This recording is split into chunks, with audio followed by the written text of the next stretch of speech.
بعدين ما كثير تقلناها عليك معالي الوزير، انت بتعرف اكثر منا واهميه انه يكون في شباب بالمؤتمرات، يعني في جمال. تفضل، شو مش احسن؟ علما انه صار عندكم ملكات جمال بمجلس الوزراء، شو بدكم احسن؟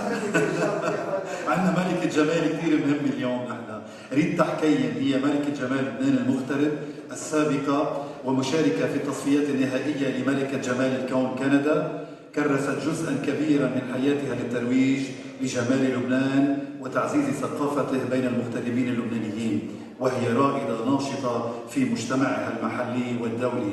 هي أيضا مؤسسة ورئيسة فرع الاتحاد العالمي للثقافة والشباب في كندا، تعمل كممثلة بالنيابة عن منظمتها الثقافية فتروج لمبادراتها لدى الأمم المتحدة، وتسعى منظمتها إلى توحيد جميع المهاجرين اللبنانيين من خلال المبادرات الاجتماعية والثقافية والإنسانية، ومن خلال الرحلات التي تقام إلى لبنان كل سنتين. ريتا حكيم، تفضل.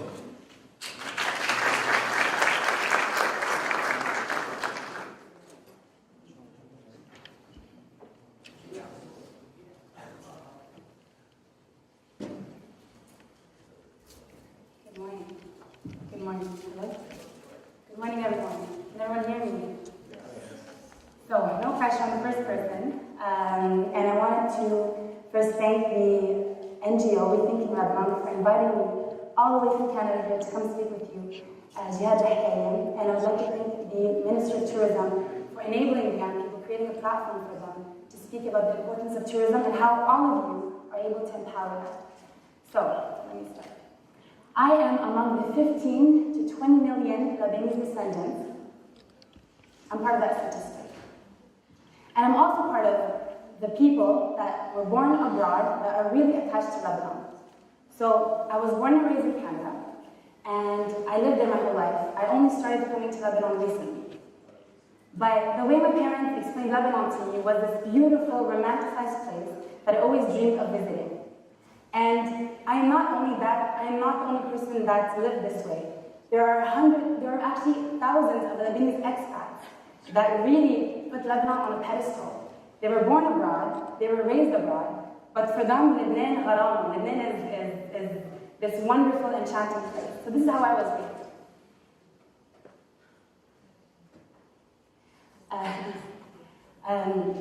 So because of this kind of brainwashing that I went through my whole life, my parents brainwashed me to think that Lebanon was this most beautiful place and I need to be engaged and active with it. I grew up with this thought, and this actually led me to where I am today. So, like Mr. Fed introduced me, my name is Rita Houkayem. My dad is from Hosta, my mom is from Jbel. To my dad, Hosta is the most beautiful place in the world, like each and every one of your parents told you about your village. So I was always attached to it through the storytelling factor. So I grew up through imagery, through conversations about Lebanon is this wonderful place. And what I want to talk to you today is about how young people have the potential to change the perspective on Lebanon and the Lebanese tourism. And I also want to give a diaspora perspective. I want to explain to you how the Lebanese descendants, the Lebanese diaspora, how are they actually giving back to the rural tourism. And I'm going to say it through an acronym, AMP. What we want to do is we want to amp up the rural economy, the rural tourism. So amping up means amplifying, but also AMP means access, marketing, and product. So I'm going to explain my experiences to you, and then also how you can engage by mirroring what I've done. In terms of access, how have I, Rita Houkayem, been able to support the rural economy? So like Mr. Fadi had introduced me, I had the chance to represent Canada in Lebanon for Miss Lebanon Immigrant. Has anyone ever heard of that? You've heard of it, okay. Great. In Canada, I'm a nobody, but in Lebanon, it's a known thing. So I had a chance to go to Lebanon, represent Canada, along with other Lebanese descendants. So I had met a Lebanese Australian, a Lebanese British, a Lebanese French, Lebanese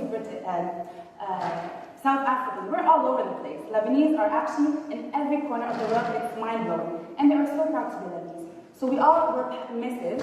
We were all in Lebanon, and we had a chance to tour Lebanon. Now, of course, usually when people think of pageants, of Melika Jamal, they only think about this beautiful person, physically, that wants to win a crown.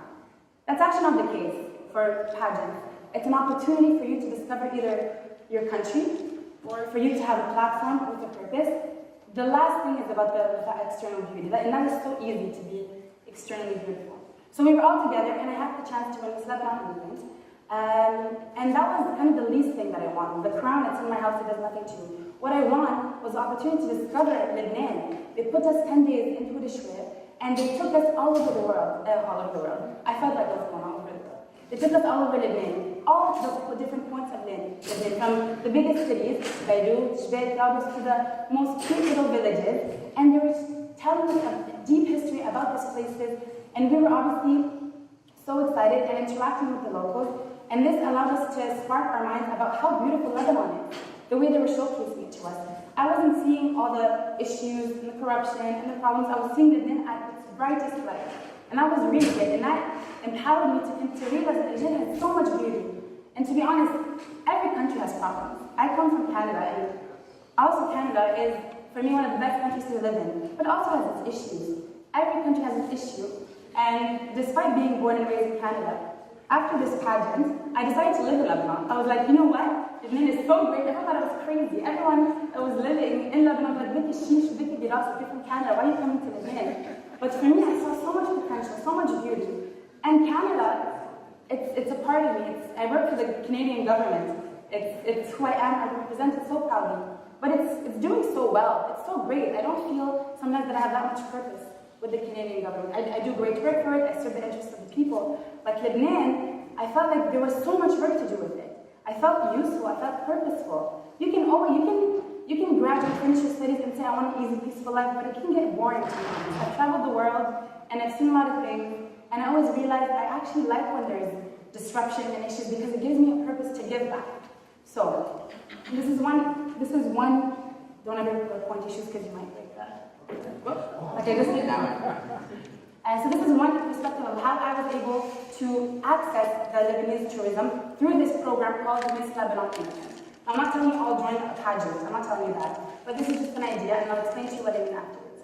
Another thing that allowed me to, as a Lebanese diaspora, explore the rural tourism in Lebanon was through a program called Levolution. Has everyone ever heard of Levolution? I know the minister knows us because you actually welcome us, you know it's great. So Levolution is a 10-day program. I want to show a video, but I'll ask you to watch it after on YouTube. It's a 10-day program that invites all the Lebanese descendants of the world to come to Lebanon. So you have Lebanese from Argentina, Brazil, South Africa, Ghana, France, Belgium, Canada, America. They all come to Lebanon and they discover Lebanon. So I was on the organizing committee 2 years ago, and we were about 200 Lebanese immigrants, Lebanese from the diaspora. And about more than 70% they couldn't speak one word of Arabic, more than 70%. And most of them looked nothing like they were Lebanese. But if you saw how they did that thing, better, no offense, they did it better than any of you here, and I'm certain of it. If you saw how they spoke about Lebanon, how they, it was like their fantasy. It was something incredible, and it made me realize why they were so in love. Because they were dealing with a lot of the issues there, but also through storytelling, through the way Lebanon has been romanticized to them. So we toured all of Lebanon. We were engaging with the locals, we were shopping, we were buying things. And another cool thing that we were doing was a marketing strategy. We were basically using a marketing strategy to also showcase to the world what Lebanon is. So I said access number 1, marketing number 2. Marketing. How are we marketing Lebanon? So in today's world, each of us have become some form of a social influencer, if you know what I mean, the young people here. We're all trying to be a blogger, a fashionista. We all want to show how awesome we look, how cool our jeans are. That's great. I love to do that too. I want to show what I'm eating. I want to show people how great my taste is, how glamorous my life is, even though it's really not like that. My life is mostly a disaster sometimes. But on Instagram, it's perfect. It looks great. Fine, we want to showcase that. Okay, but why don't you also become an influencer of your country? Why don't you market your country? Instead of just marketing yourself, market your country. So use your social media with a purpose. Not just like a fashion purpose or your studies or your food. Like I said, it's cool what you're eating, but use it with a purpose to empower your country. And in today's world, and this is a great thing for the Ministry of Tourism, we can keep using the traditional ways of media through, by writing things, by showcasing videos, but the most impactful way to promote rural tourism is through you guys. through you guys in Lebanon and through the Lebanese diaspora. When you're posting something, write a story about it, show what you're doing, show how beautiful Lebanon is despite all of its problems. So it's another solution. It's not going to solve it. But what I'm trying to say is it's a great way to help you through you because the government is going to take time to do changes. And the Minister of Tourism, along with other ministers, are doing their best. But just like even Canada, I work for the government, and it's so organized, but sometimes if I want to pass anything, a little letter, it'll take me a month. It's so bureaucratic, and whether there's corruption or not, government moves very slow, very, very, very slow. That's okay. This is why we're counting on you, we're counting on the young people, also the older people.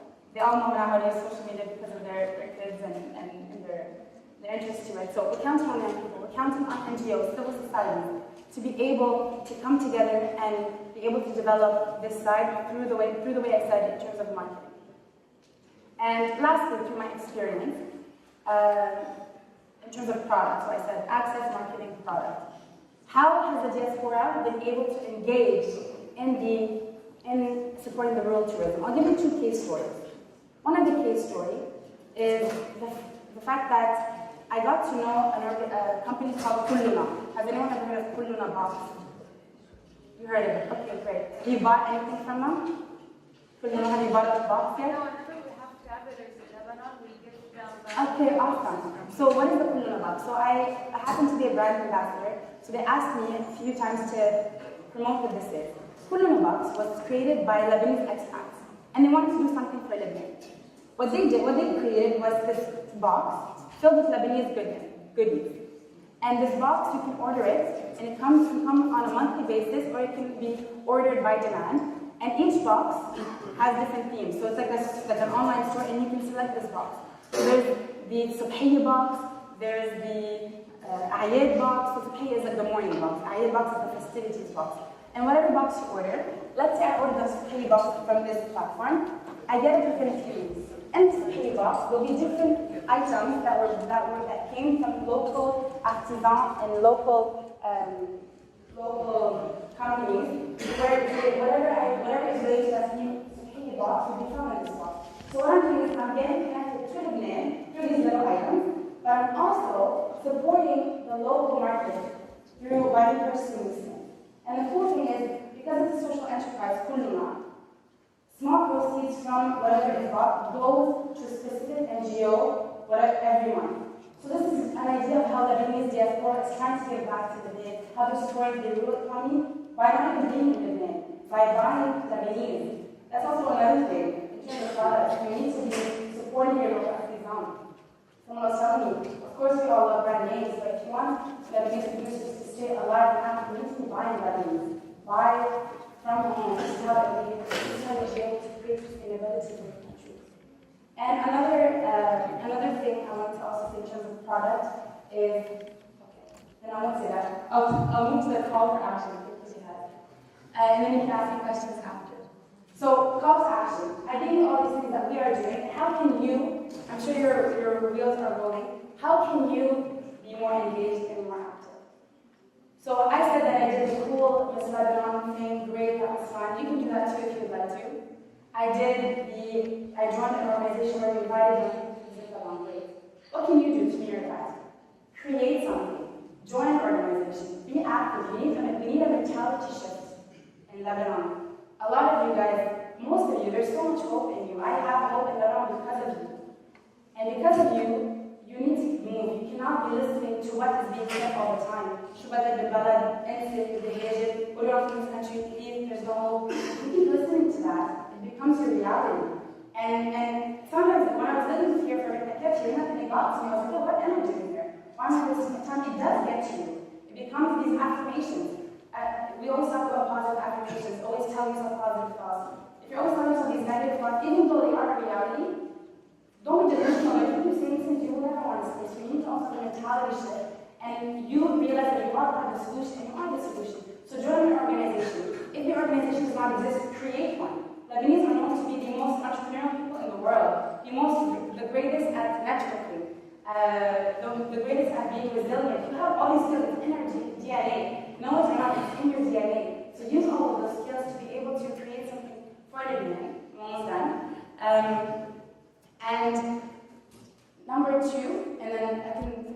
that is, there's a quote that I really like, and it says, never doubt, by Margaret Mead, never doubt that a group of thoughtful, committed citizens can change the world. And in fact, that's one thing that ever has, which means don't doubt that you can actually change the world. We hear that all the time. It sounds so far-stretched, but you actually have the power to change the world when you come together, when you have the right mindset, and when you believe that you can actually make change.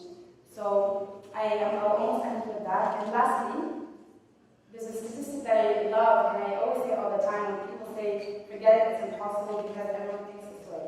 It only takes 17% of people in the population to shift a mindset. So only 17, probably 17 of you have the power to shift, that's all it takes. So keep that in mind and know that Lebanon is believing you and has high hopes for you. Thank you.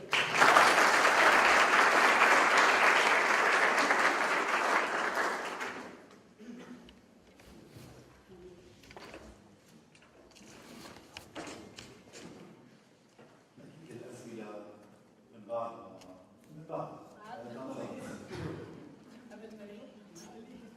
لا مع الوزير ما في مجلس وزراء في مجالس اخرى. ما قلنا نلزم بس انه مبسوطين فيك باتريسيا هون كيسوا ما بعرف